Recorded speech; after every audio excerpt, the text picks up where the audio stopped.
Hey everybody, before we start the show, I wanted to let you know that this episode of Tabletop Babble is brought to you by Kobold Press. Kobold Press are the makers of many fine 5th edition Dungeons & Dragons products like the Tome of Beasts, the Tome of Beasts 2, the Creature Codex, the Midgard campaign setting, Deep Magic. And guess what? You can get quality content from them thanks to the Warlock Patreon. Kobold Press is putting out dark fantasy 5th edition content on a monthly basis through the Warlock Patreon. You get player options, monsters, magic items, and more for as low as $1 a month. For $3 a month, you also get the awesome Warlock Lairs, which are short adventures by some of the industry's best, like DSPN's own Celeste Conowitch. For $5, you can get this zine in print each issue. Find out more at patreon.com/koboldpress. That's patreon.com/koboldpress. Tell them DSPN sent you. This is Tabletop Babble. I'm James Introcaso.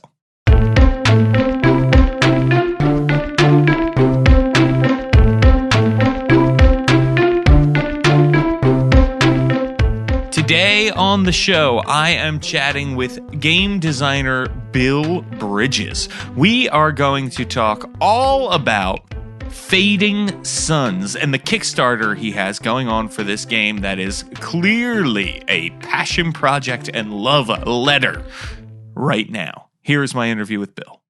Okay, everybody, now I am here with a legendary game designer. Bill, welcome to Tabletop Babble. For people who don't know, who are you and what do you do in the world of tabletop role-playing games? Well, first, thanks for having me. What I do is I'm a game developer and designer. My current project is Fading Suns. It's a game I started way back many years ago, and it's coming back. And I've also probably well known for White Wolf's World of Darkness, which was one of the original crew working on that. Used to do Werewolf way back in the day, then Mage, and all sorts of other ones. Excellent, excellent. So take me all the way back to when you first laid hands on a tabletop role-playing game. What were you doing? What game were you playing? What was it like? Set it up for me. Oh, well, let's see. First, I guess it was Advanced Dungeons and Dragons. This would have been way back in 1979, spring. I was in 8th grade, and some friends of mine, I noticed them playing it. It's like, what the heck is this thing? And yeah, so my brother and I guess we convinced our dad to take us out to this local hobby store. And my brother got a copy of the player's handbook, and I got a copy of the monster manual. And we figured out, try to run this thing. Now, from what I believe, from my memory, we had to buy the basic set also because it had the to hit charts. The Game Master Guide wasn't out yet. So we didn't have any of that to hit stuff. And so, yeah, we just ran this thing as best we could with all its crazy rules. But we pretty quickly moved on to other stuff, like RuneQuest was a favorite of mine. Then later Champions, just all sorts of stuff. That's really cool. So when did you make the leap from being a hobbyist to sort of professionally designing stuff? Ooh, let's see. This would have been in around 1990, I guess, 91, or actually, it was started in 90. A lot of the friends I had in college who were I was gaming with were wound up doing professional work for games, mainly Chaosium. One of them went on to be the line developer for Pendragon. Another one was doing some layout and design. Another friend of mine was doing a lot of stuff for everybody. He was doing for Torg and DC Heroes. And so I just knew all these people doing this sort of stuff. And Chaosium had an open call for writing for Pendragon. And I thought, well, I'll try to write something. And wound up being accepted. It got published. It was a book called Savage Mountains. It was stories set in Wales. And my story was about a big legendary cat based off an actual legend called the Polid Cat. And you had to try to capture this thing and tame it with a magical collar. And when that book came out at Origins 91, I went there, and so I got to see my own work finally in print. And I ran into an old friend of mine, Andrew Greenberg, who was working with White Wolf. and he had just started working on this game called Vampire the Masquerade, and he was looking for writers. So I immediately started writing for Vampire. And very soon after that, I wrote a full book called The Hunters Hunted. And I think that one, more than anything else, led to me joining full time as the werewolf developer. Got it. Got it. And now you have a Kickstarter for Fading Suns. What is Fading Suns? Fading Suns is a sci-fi game set in the far, far future, like most science fiction games. It originally came out back in 1996. It was a co-design with a computer strategy game called Emperor of the Fading Suns. In that game, you ran a war to basically become the emperor of the known worlds, being one of 5 different noble houses. And for the role-playing game, which we used to develop the world a lot further, we decided that one of them actually won. It was the house called Hawkwood, and he became emperor. And the role-playing game is set in the aftermath of these wars, just as the player characters can now go around adventuring and exploring and doing all sorts of things. We had quite a number of supplements for it, and it's been kept alive now and then through various licenses and other editions. Like FASA had it for a little while, but now Ulysses is doing a brand new edition, which I'm developing and editing and writing a lot for. And it's a whole relaunch of Fading Suns, unlike we've ever seen before. It's going to be full color. We're taking the rule system, which is a number of years out of date, and updating it with a lot of modern game design techniques. And I think it runs really well. It's a lot of fun. And it's the same in-depth setting people recognize. We've just advanced the year some. So there's all sorts of new developments in the background that old-timers will get to see, and newcomers will get to enjoy also. So, what do you think were some of the big challenges in updating the rules for Fading Sun? Like, what were things that you wanted to keep the same so it still felt like Fading Suns, but also had to update because you wanted it to have a more modern feel for gameplay? Right. Well, I wanted the traits to look similar so that you could look at a character sheet from the previous editions and the new one and be able to easily recognize what was going on there. The core dice rolling mechanic, I kind of wanted to keep that also. I mean, I briefly considered going off into very more storytelling narrative techniques, but really Fading Suns, it has that core sort of system, which we call the victory point system. The difference in the new one is we open it up a lot more, so where you could spend your victory points on all sorts of different actions and activities. So you're in charge. You've got a lot more agency on what's going on. In the previous editions, they just gave you some extra dice to roll for damage, but now you can use them to add to hit rolls, to your damage, to your own resistance against attacks, all sorts of different options. And they also give you options to spend for what we call perks. The old systems had something called benefices, which were a little, sometimes they were privileges you had socially, and sometimes they were actually hard physical sort of benefits. And the new one has a lot of these. We vamped them up a lot, and sometimes victory points can be spent to activate these. Sometimes they give you extra victory points, and they do all sorts of cool stuff now. There's a huge range of all sorts of neat little tricks the players get this time around. It's very cool to see when a system gets updated, right? Like, what are people deciding to do, and how are they deciding to do it? What do you think were some of the elements of the game that you were like, this is long? I guess you've mentioned what they are. Why did you feel they were a little long in the tooth and needed updating? Well, there were 2 things really, I would say the biggest thing. One was the dice rolling system. You missed a lot of the time. It just wasn't fun because your roll to hit wasn't great, and it took a while to get it good. And we wanted to get around that a bit, and the victory points, being able to spend them as a way around that. So you can hit a lot more, but you have to spend a little effort to do it. And so you have to make choices. Well, do I want to spend these on having a better guaranteed hit, or do I want to spend them to have more damage if I do hit? Those kind of choices are now there. One of the other things we've now added, what we call an influence system. It's really kind of social combat. So in previous versions, like in a lot of role-playing games, characters who are doing social things, you're kind of winging it just between you and the game master on, hey, did you do good, or make a die roll, and if it came out good, we'll make up something. But this one has a little more crunch to it in that it helps those kind of characters who are really good at, charming other people or scaring them or that sort of thing, to actually know what they're doing, what they're trying for. Fading Suns has characters who are nobles, priests, and merchants. And every one of these guys has all sorts of social interaction skills they're wanting to use to try to control other people, to haggle with them, to get them to convert to the faith, that sort of stuff. And so we now have a system that handles that.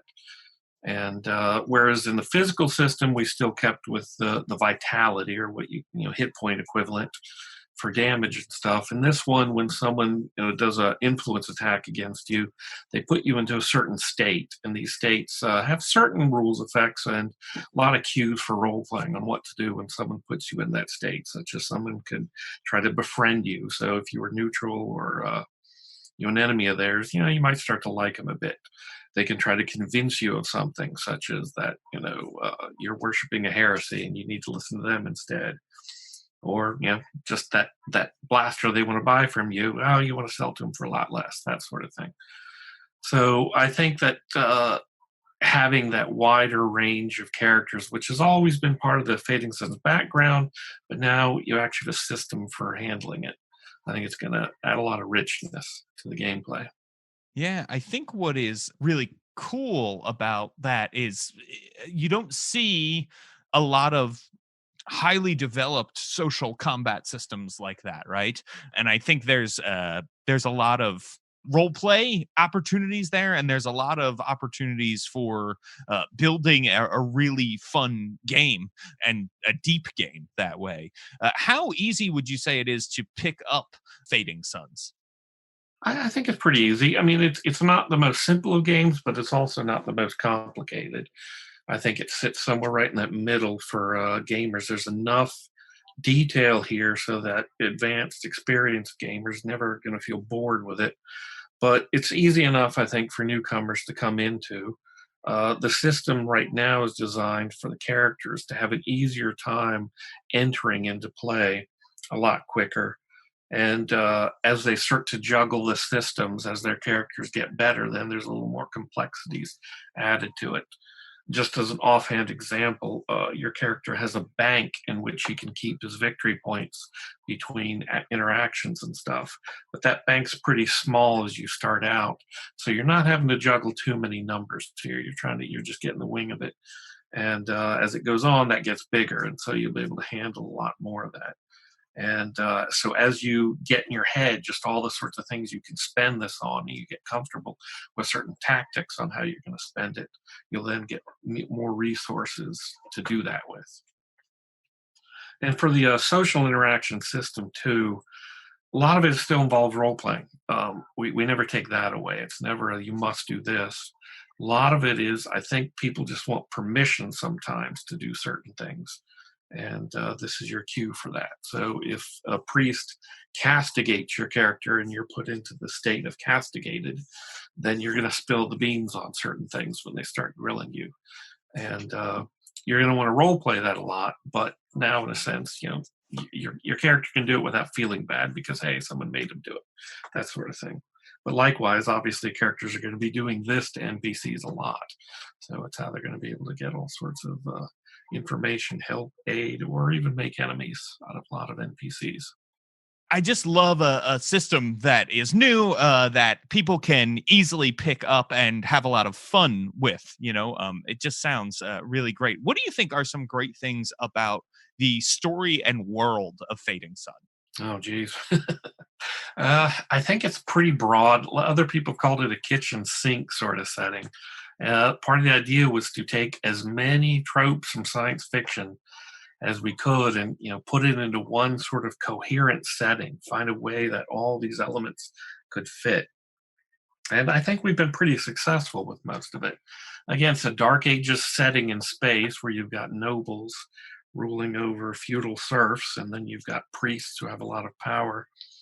And then there are the merchant league guilds who maintain all the secrets of technology. So the nobles and the church still have to deal with them. even though the church really doesn't like technology. They saw it as being humanity's downfall. And this is because back in the past, humans spread out among the stars, and then they built this high tech super republic, the Second Republic, it was called, and then they squandered it, fought over it, and lost it. So a lot of the super high tech you see in very high level tech level games are artifacts for the people of this world. So they sort of have a feeling of being magic items. You don't necessarily know how to recreate them, or even if you do, you can't necessarily do it on an industrial scale. It's more of a one-to-one artisanal thing. So this stuff becomes a lot more precious, but it's still that science fiction thing. So you can still have blasters and powered armor and starships. They're just not necessarily as common or industrial scale as you get in a lot of science fiction settings. And there's just a lot of politics going on also. Obviously, we're still in the aftermath of the Emperor Wars, and there's an emperor now, but of course now everybody's jockeying to try to gain power in this new environment. And the known worlds is what the main setting is.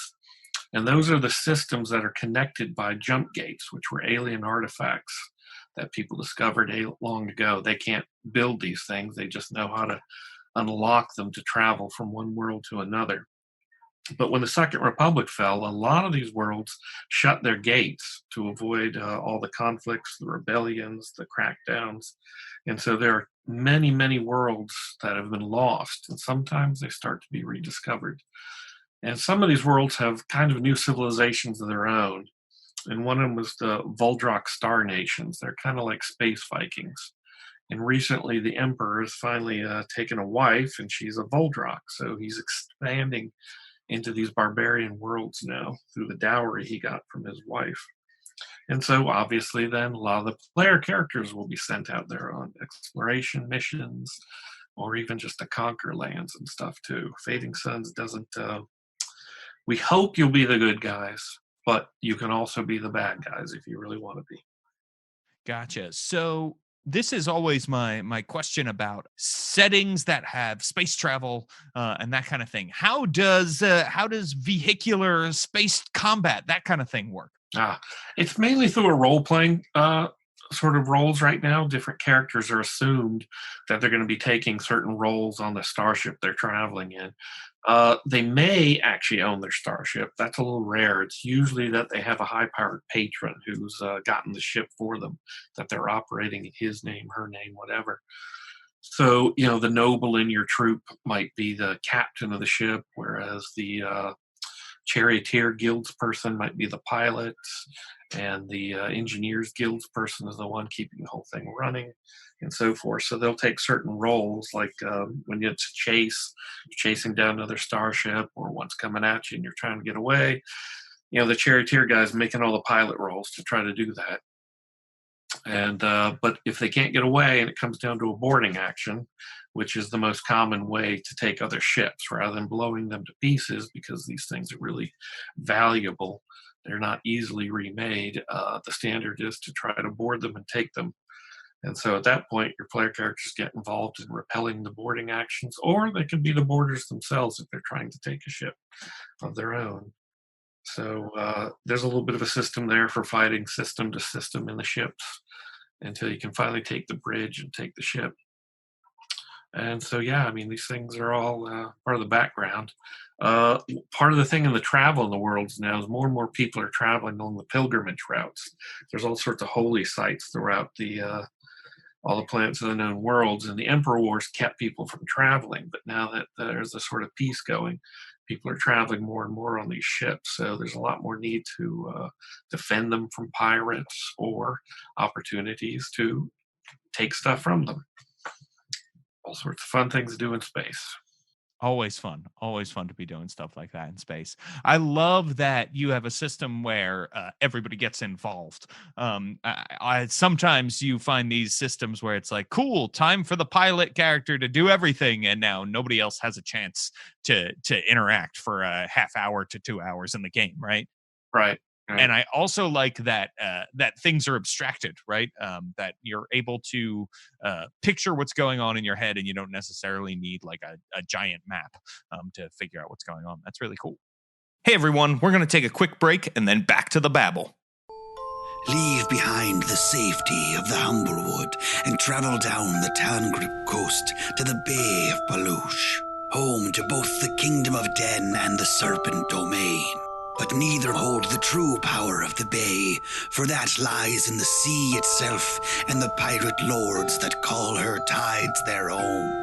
The dread pirate Captain Bluebeak, Tiberius Fang, Kin the Bladeless, and Gabrielle LaFleur, the self-proclaimed pirate queen.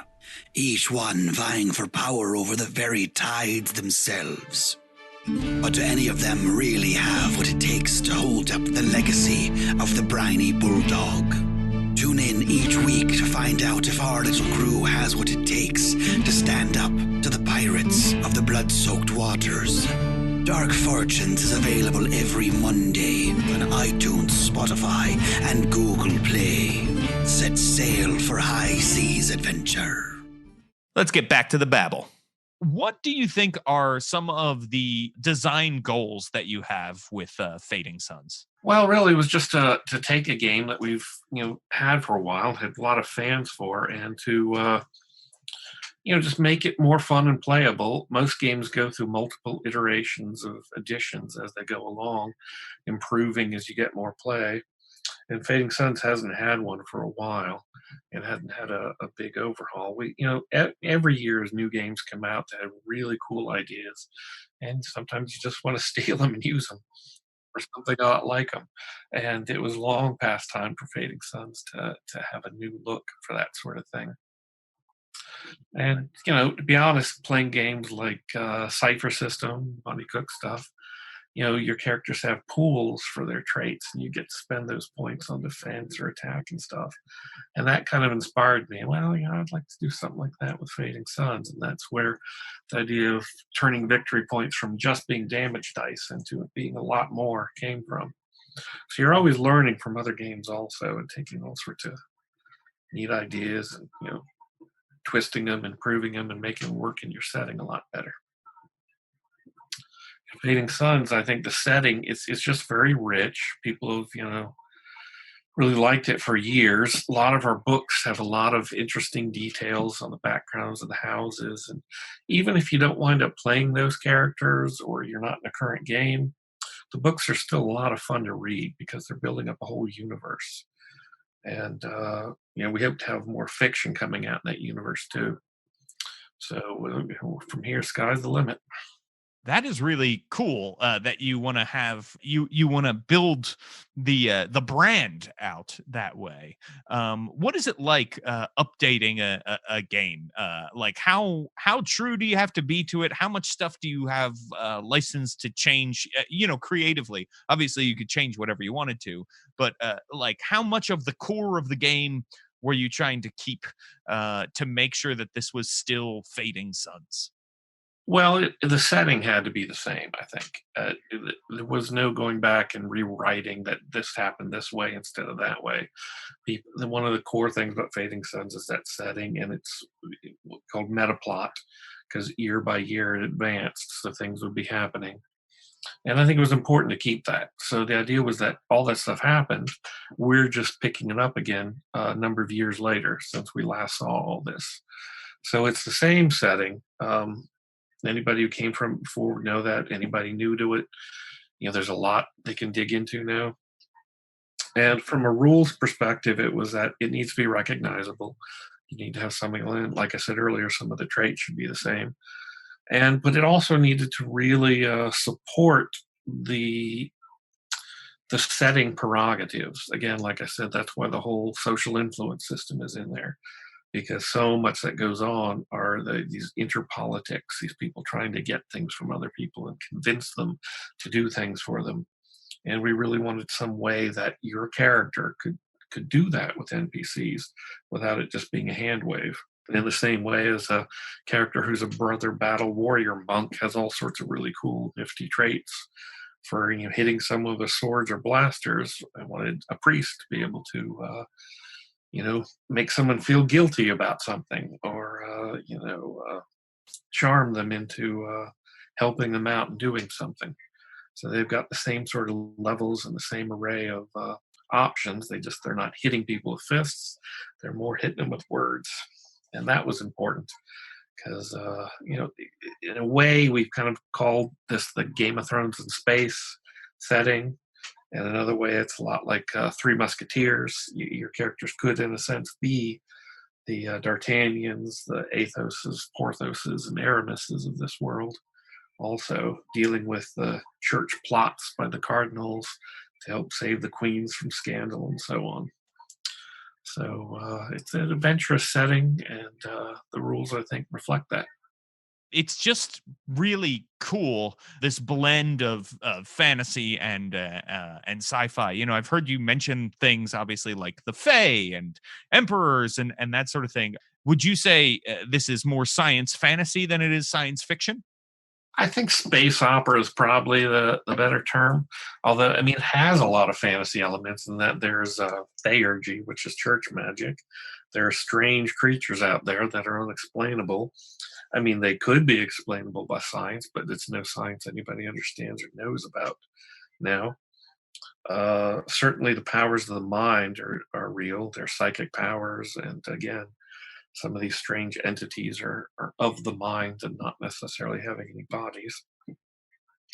And they're alien species and sentient ones and all sorts of different types. There's a vast alien empire bordering up against the known world that is so much more highly technologically sophisticated than humanity. They don't even begin to understand them. That's the Vow hegemony.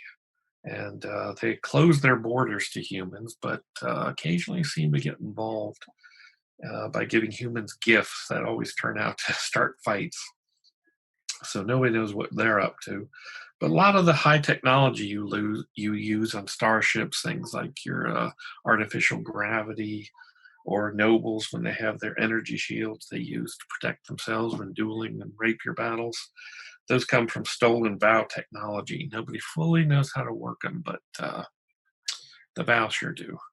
And the Voldrock barbarians, they've got their own strange magic of sorts that seems to be some sort of remnant left over by the Anunnaki, who were the jump gate builders, super, super high-tech alien race, well beyond anyone's comprehension. And a lot of their artifacts do very strange things. They're the symbiotes, these shapeshifters who can convert other people into their own kind. There's been a long war on some worlds to prevent them from getting into the known worlds. So that's still going on. So yeah, it's really a big giant space opera setting with some fantasy elements in it. And obviously it has the kind of feudal fantasy background that everyone will recognize, where you're almost like medieval people, but you can travel between worlds and shoot blasters instead of just hitting people with staffs and swords. So yeah, it's all over the place. It is just so cool to have this conglomeration of swords and lasers and cool fantasy story and sci-fi, and there's just a lot going on. So let's dive into the Kickstarter a little bit. What are we talking about? What do you get when you contribute to this Kickstarter? Well, what you're going to get is the core books, which are now 3 books. There's the Universe book, which gives you everything, all the background on the setting, its history, the society, the who's who factions working against one another, and the kind of astrogeography of the known worlds, which worlds are which, and kind of where they're located in relation to each other through what we call the jump web, which is the pattern of routes between worlds. And all that's in the Universe book. Then there's the character book, which gives you the basic rules for playing the game, and the character creation. All sorts of traits you're going to need to play a huge variety of characters. That includes the technology, all their equipment, or the occult powers they can get, which are psychic powers and theurgy. And then there's the Game Master book, which gives the Game Master all sorts of details of how to build NPCs, including alien creatures, golems or robots, strange entities, all sorts of things. It also gives sample drama. We call our adventures dramas the kind of background to Fading Suns. We call it a futuristic passion play. So it very much are metaphors of a stage play, a medieval miracle play or a stage play. So we use a lot of those sort of terms to describe things. Your adventures are dramas that you're enacting as your troupe. And so there is that kind of religious background to it, very medieval. There's a universal church, and it kind of helps to herd the minds of humanity towards certain ways. But of course, there are heresies everywhere. So one of the character types you can play are inquisitors going around enforcing their religion on others. And gosh, I forgot the original question, but there we are. No, this is great. This is, we're diving deep into the Kickstarter and talking about what we want people Oh, to right. yeah. The Kickstarter. Yeah, there are other books too. There's a faction book, which will give you all the minor houses, the minor sects, and the minor guilds, which everybody loves, and some of the sentient alien races that were not in the character book, and the changed, the genetically altered mutants, who the superstitious peasantry hates and fears, but these guys have cool powers.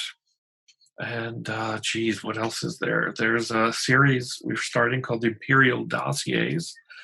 These are basically books put together by the emperor's agents for to educate his administrators, his diplomats, his questing knights, his imperial cohorts on all the factions of the known worlds. So each book will look at a particular faction, such as House Hawkwood or the Earth Orthodox sect or the Reeves Guild. And they'll also include a fact book put together about a particular topic that's closely related to that faction, but it applies to everyone. So, for instance, the Hawkwood book has a section on the nobility, so such as what are the ranks and how are they handed out and what does it mean to be a noble? Whereas the Earth Orthodox book covers a lot of the theology of the church as it applies across all the sects. And the Reeves Guild they're about lawyers, guns, and money, pretty much. So you'll get all that stuff on money and crime and punishment. And there's all sorts of optional add-ons and stretch goals too that'll be unveiled as we go along. Yeah. Okay. That is really cool.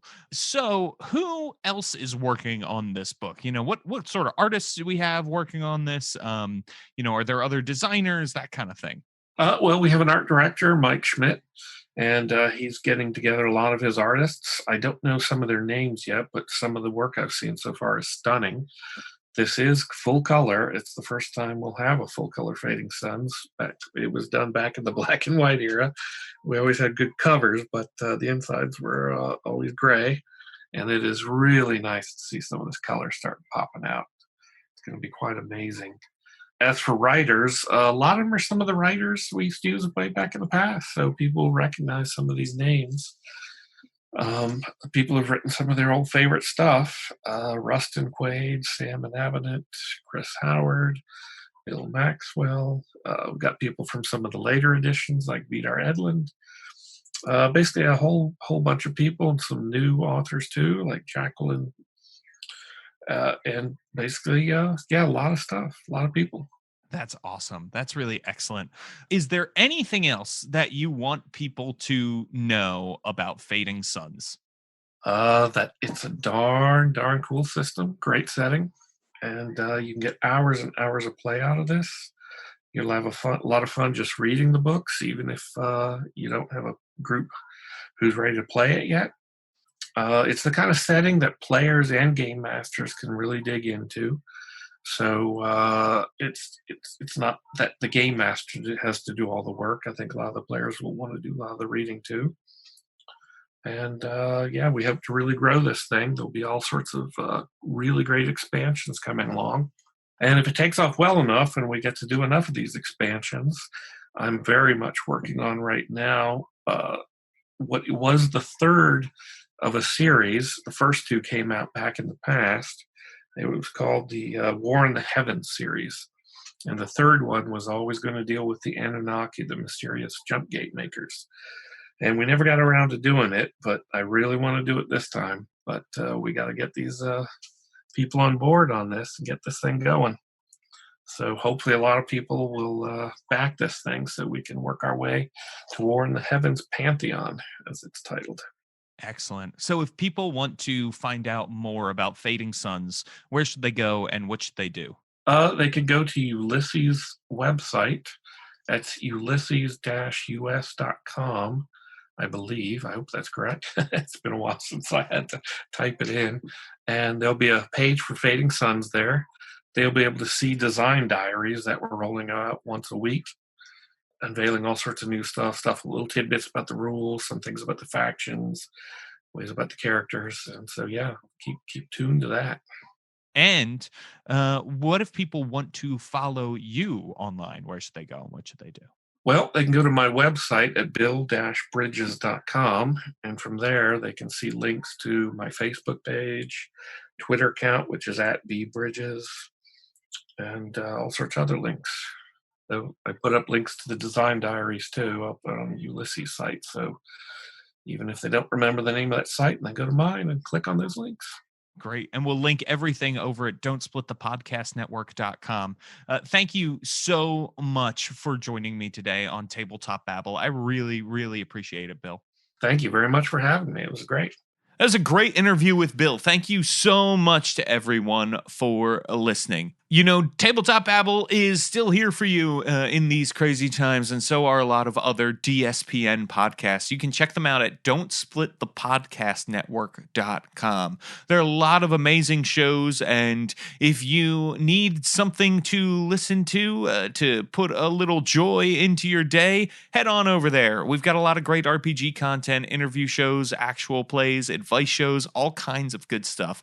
I love listening to it, and it is definitely helping pump me up throughout the day. So thank you to all of the other podcasts that are part of the DSPN family. You are amazing.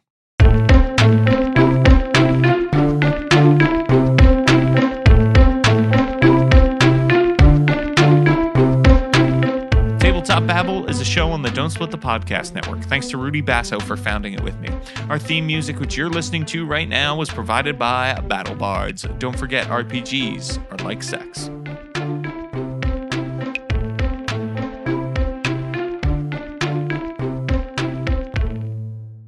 Hey everybody, I just wanted to let you know that this episode of Tabletop Babble was brought to you by D&D Beyond, the official digital toolset and game companion of Dungeons and Dragons. Now, you know D&D Beyond, you know the theme song probably. They're this amazing company that has taken your D&D content from books, putting it online, making it super accessible for you.